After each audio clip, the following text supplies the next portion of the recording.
Moin zusammen und herzlich willkommen zu einem neuen Auto-POV-Review. Das ist aber kein normaler Autotest, denn ich möchte einfach wissen, wie fühlt sich dieses Auto im Alltag an. Als erstes zeige ich euch das Auto schön von außen. Also wir machen einen 360-Grad-Gang. Dann zeige ich euch natürlich nochmal den Innenraum. Dann machen wir einen kleinen Abstecher auf die Landstraße. Und zum Schluss natürlich noch, man kann es vielleicht sehen, nee, ich glaube doch nicht, aber da hinten ist die Autobahn. Und da werden wir zum Schluss auch nochmal das Auto bewegen. Ich habe mir auch ein Punktesystem ausgedacht. Und zwar habe ich 5 verschiedene Kategorien, die ich immer mal wieder besprechen möchte, von 1 bis 10. Als allererstes, welchen Charakter hat dieses Auto? Heißt, welche Emotion löst dieses Auto generell bei euch aus? Viele, die meine Videos kennen, wissen, ich habe gerne ältere Autos auf meinem Kanal. Und da fragen wir uns, welche Emotion, welchen Charakter hat dieses Auto? Als zweites, wie wochenendtauglich ist dieses Fahrzeug? Was meine ich damit? Die meisten nutzen natürlich ihre Fahrzeuge für einen Alltag, um von A nach B zu kommen. Aber sind wir mal ehrlich, am Wochenende machen wir doch auch gerne mal einen Ausflug mit einem schönen Auto. Und da werde ich natürlich auch dieses Auto einordnen. Was für einen Wochenendfaktor hat der Mercedes-Benz GLC? Als drittes natürlich sehr wichtig, wie alltagstauglich ist dieses Fahrzeug überhaupt? Und wenn wir uns gleich noch auf die Straße begeben, natürlich auch sehr wichtig, wie sieht es mit dem Langstreckenfaktor aus? Ich habe das Auto jetzt schon seit 2 Tagen und bin gestern auch schon knapp über 200 Kilometer damit gefahren und kann euch halt meinen ersten Eindruck auf jeden Fall schildern. Und die 5. Kategorie natürlich Preis-Leistung. Also was bekommt man eigentlich für sein Geld? Okay, fangen wir mit der ersten Kategorie an.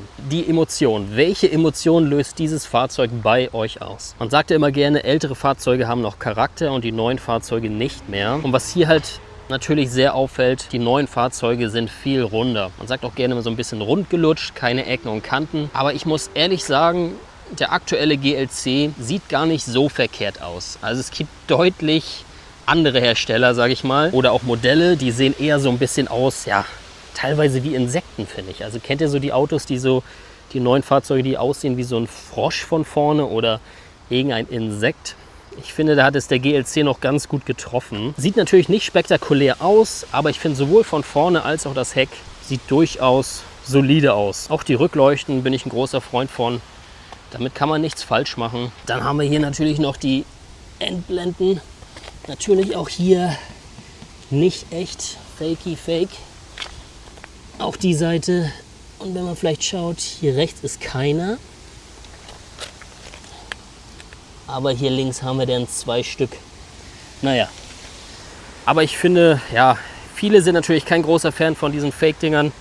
Ich jetzt auch nicht wirklich. Aber bei dem, finde ich, sieht das jetzt auch nicht so schlimm aus. Von außen wirkt das Auto nicht schlecht. Es gibt deutlich Schlimmeres, sind wir mal ehrlich. Deswegen würde ich sagen, dieses Auto, welche Emotion löst es bei mir aus? Meine persönliche Meinung von 1 bis 10 gebe ich dem Fahrzeug eine 4. Ich gebe dem Fahrzeug eine 4. Ich zeige euch mal den Kofferraum. Was ich auch immer sehr gut finde, sind elektronische Heckklappen. Das ist übrigens der Schlüssel vom GLC. Und wie ich schon sagte, elektronische Heckklappen sind auf jeden Fall ein Gamechanger im Alltag. Hier ist auch ausreichend Platz. Man kann hier noch das so runter machen. Dann kann man auch besser sehen. Kofferraumvolumen könnt ihr alles auch natürlich woanders herausfinden in Datenblättern. Aber hier habe ich zum Beispiel eine Tasche dabei. Und ihr seht halt, wie viel Platz da trotzdem noch ist. Also definitiv ausreichend. Hier ist noch so ein kleines Band, da kann man noch ein paar Dinge befestigen. Und die Rücksitze sind natürlich auch umklappbar. Also sehr gut. Hier ist noch so ein Netz. Hier hatte ich letztens zum Einkaufen, bin ich damit einmal gefahren, noch so ein paar Getränkedosen hingepackt, damit die nicht so rumfliegen im Alltag. Also definitiv praktisch. Ich kann mal mit euch schauen, was haben wir noch hier unten. Okay, hier ist auch noch richtig viel Platz. Tatsächlich, hier kann man auch was hinpacken. Hier ist noch ein bisschen Werkzeug natürlich. Ja, sehr praktisch. Und hier kann man es wieder zumachen oder mit dem Schlüssel. Geht auch. Zack. Kommen wir jetzt aber mal zum Innenraum. Und was ich persönlich am Interieur vom neuen GLC sehr schön finde, ist das Lenkrad. Also Mercedes baut wirklich sehr, sehr schöne Lenkräder, finde ich. Es fühlt sich auch sehr hochwertig an. Natürlich kann man jetzt auch wieder sagen, die neuen Fahrzeuge bestehen nur noch aus irgendwelchen Bildschirmen. Das ist in diesem Fall natürlich auch nicht anders. Aber ich bin gestern auch mal ein bisschen weiter damit gefahren. Wenn man das halt verbindet mit Apple CarPlay oder Android Auto, wie es heißt, ist das schon sehr vorteilhaft. Die Sitze sind auch sehr schön, tolle Ledersitze. Ich bin halt auch ein großer Fan von diesem Panoramadach. Also das Dach ist wirklich, das bringt so viel Licht in das Auto rein. Also wirklich, ja, sehr, sehr schön, weil ich finde, moderne Autos wirken sehr, sehr schnell dunkel und irgendwie so ein bisschen einengend. Ja, und man hat auch wenig Übersicht. Wenn ihr euch ein GLC holt, kann ich definitiv das Panoramadach empfehlen. So, wie sieht es hinten aus? Die Heckbank oder die Rückbank sieht so aus. Auch hier, ich finde, die Sitze sind wirklich schön geworden. Fühlt sich sehr hochwertig an. Wir haben noch hier in der Mitte so eine kleine Armlehne, die man runter machen kann. Ich bin mir nicht ganz sicher, wofür das hier ist. Also falls ihr es wisst, schreibt es sonst gerne mal in die Kommentare. Aber irgendwie, ich dachte, das ist ein Getränkehalter, aber das scheint irgendwas anderes zu sein. Naja, ich setze mich mal rein. Also ich bin 1,85 Meter groß und ja, ich war natürlich auch der Fahrer vorne und habe jetzt den Sitz auch nicht ganz hinten gehabt, aber auch nicht ganz vorne. Und ich habe hier auf jeden Fall noch ausreichend Platz. Doch, hier sitzt man wirklich gut. Und wie gesagt, wenn man hier noch die Armlehne so runter macht, ja, ist nicht verkehrt. Und man kann halt auch sehen, das Panoramadach geht wirklich bis ganz hier nach hinten. Das finde ich auch toll. So kann man halt auch, wenn man hier hinten sitzt und ja, Auto fährt oder gefahren wird, sagen wir mal, kann man nicht nur nach links rausgucken oder nach rechts, sondern halt auch schön nach oben. Also das ist schon ein cooles Feeling irgendwie. Was Mercedes auch sehr schön macht, finde ich, sind hier diese Luftdüsen. Also die Luftdüsen sind gut gelungen, finde ich. Klar kann man jetzt auch wieder sagen, alles Plastik und Klick-Klack. Aber ich mag, also ich bin ein Freund von solchen Düsenoptiken, muss ich sagen. Doch, hat was. Und aktuell haben wir auch knapp 30 Grad, also die geben auch richtig Gas und kühlen sehr, sehr schnell runter, was es angenehm macht. Und Mercedes, also dieses Fahrzeug hier hat jetzt noch so eine Aluminiumoptik. Ja, ist auch nicht verkehrt. Also fühlt sich schon hochwertiger an. Hier ist auch alles Leder tatsächlich. Ich setze mich nochmal nach vorne. Und kommen wir auch zur zweiten Kategorie. Wie alltagstauglich ist eigentlich dieses Fahrzeug? Wie gesagt, ich hatte jetzt das Fahrzeug schon 2 Tage, bin damit eine ordentliche Strecke gefahren. Und ich würde sagen, das Auto ist natürlich nicht klein. Also für eine Großstadt würde ich sagen, ist das die Grenze. Aber wenn ihr jetzt nicht unbedingt in einer Großstadt wohnt, ist das Auto schon echt top. Also für den Alltag, ich finde, das Auto ist nicht zu groß und auch nicht zu klein. Also wie man sehen kann, man kann hier auf jeden Fall eine ganze Familie hinten mit reinnehmen. Hinten hast du immer noch einen guten, großen Kofferraum. Und vorne hast du halt auch echt Platz. Also sowohl Beifahrer hier als auch der Fahrer. Hier sind noch ein paar Fächer. Hier ist auch richtig viel Platz noch nach unten. Hier haben wir einen USB-C-Anschluss.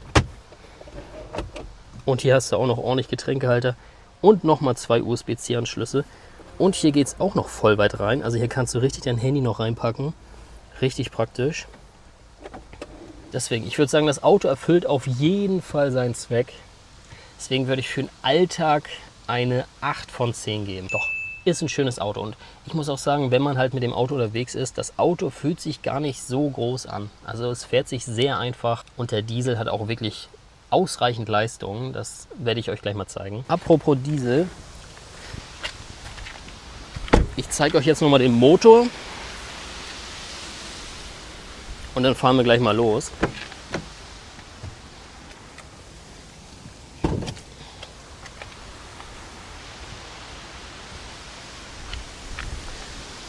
So, Motorhaube ist auch ja, einfach zu öffnen, wenn man natürlich den Hebel findet. Da ist er. Ja, und hier ist das gute Stück. Ein 2 Liter Diesel mit 197 PS. Jetzt bekommt ihr doch ein paar technische Daten, aber das war es eigentlich auch schon. Ist ein Mildhybrid. Den gibt es noch als GLC 200, also eine etwas schwächere 2 Liter Diesel-Variante. Und es gibt sogar noch eine stärkere Diesel-Variante als GLC 300. Ist aber weiterhin noch ein 2 Liter Diesel. Würde ich auch gerne mal fahren, muss ich sagen. Weil ich finde, der 220D, der ist schon echt schnell. Und den gibt es sogar auch noch als 6-Zylinder, als rein 6-Zylinder, den GLC 450D. Der hat dann über 360 PS, meine ich. Das muss natürlich richtig eine Rakete sein. Aber wie gesagt, dieser GLC 220D, der hat schon echt Power und verbraucht auch echt wenig. Da könnt ihr auch mal schauen, das ist wirklich Also als das Auto vollgetankt war, hatte die Reichweite über 1000 Kilometer angezeigt. Das ist schon wirklich stark. Okay, aber die dritte Kategorie jetzt, der Wochenendfaktor. Was meine ich damit? Wir fahren natürlich nicht nur unsere Autos im Alltag, sondern auch gerne mal am Wochenende. Und wie gerne würde ich mit diesem Auto jetzt einen Ausflug machen, irgendwo hin, wo es schön ist am Wochenende. Sei es irgendwo in einen See, wo man ein Eis essen kann oder eine Pommes. Könnte man auch Spaßauto sagen. Ich nenne es jetzt Wochenendfaktor. Und das Auto ist natürlich jetzt nicht weltbewegend fürs Wochenende, aber auch jetzt nicht super hässlich. Deswegen wäre ich beim Wochenendfaktor vielleicht auch bei einer 4 von 10. Also mit dem Auto kann man sich definitiv sehen lassen. Aber ist natürlich jetzt auch kein besonderes Auto, wo sich alle danach umdrehen und sagen, wow, den habe ich aber lange nicht gesehen oder noch nie gesehen. Dafür gibt es den einfach viel zu häufig. Aber ist definitiv kein hässliches Auto. So, jetzt aber genug geredet. Wie versprochen machen wir uns jetzt auf die Landstraße und da nochmal zum Schluss auf die Autobahn. Und ich zeige euch mal, wie sich das Auto im Straßenverkehr verhält. So, und jetzt befinden wir uns am Steuer. Die Kamera ist auf dem Kopf, also alles sicher. Und dann fahren wir, wie versprochen, jetzt auf die Landstraße. Also wie bereits erwähnt, der 2 Liter Diesel, der GLC 220D, der hat wirklich Power. Hat auch eine schöne Rückfahrkamera übrigens, wie man es hier sehen kann. Sehr scharf das Bild.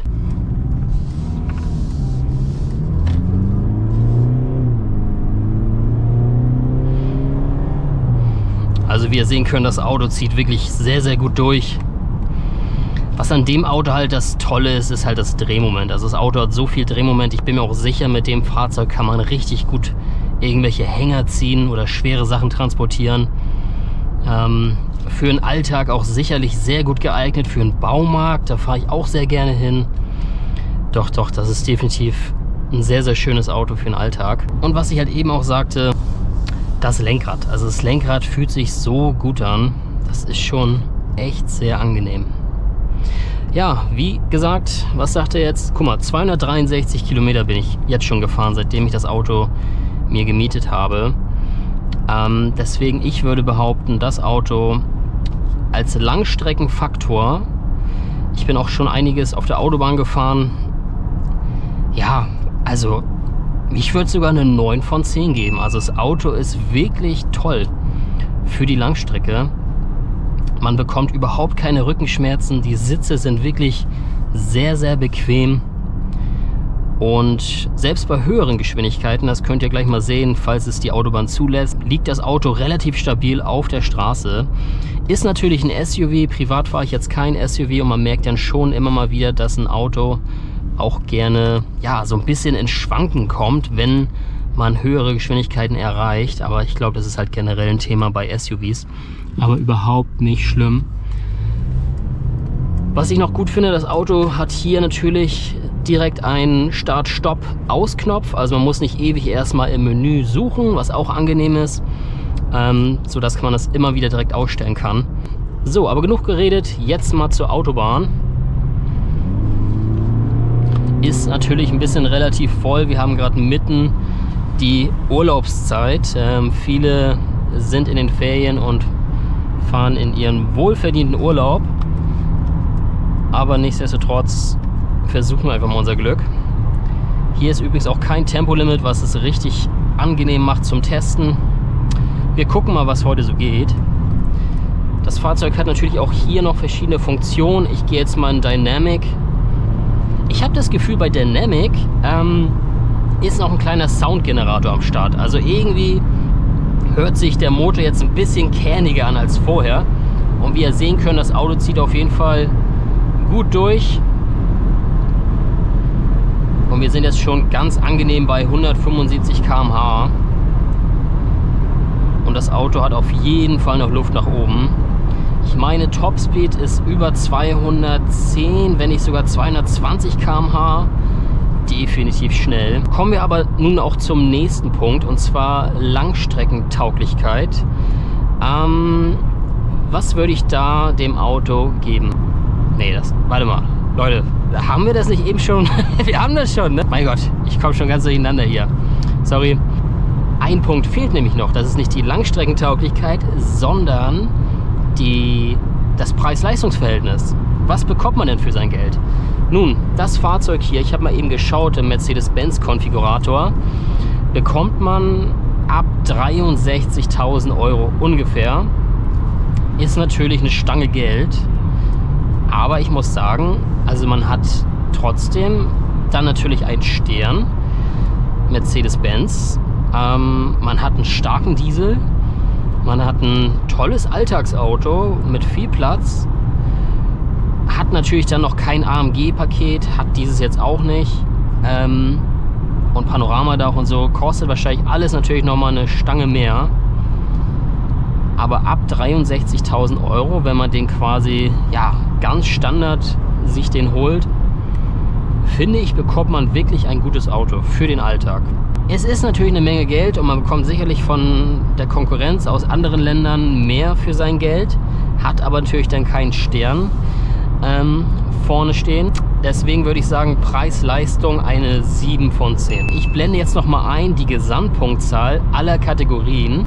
Und ich würde mich natürlich sehr über ein Like freuen, weil das hilft dem Algorithmus natürlich auch immer sehr, dass das Video gesehen wird. Und ich wünsche euch natürlich noch einen sehr angenehmen Tag. Macht's gut.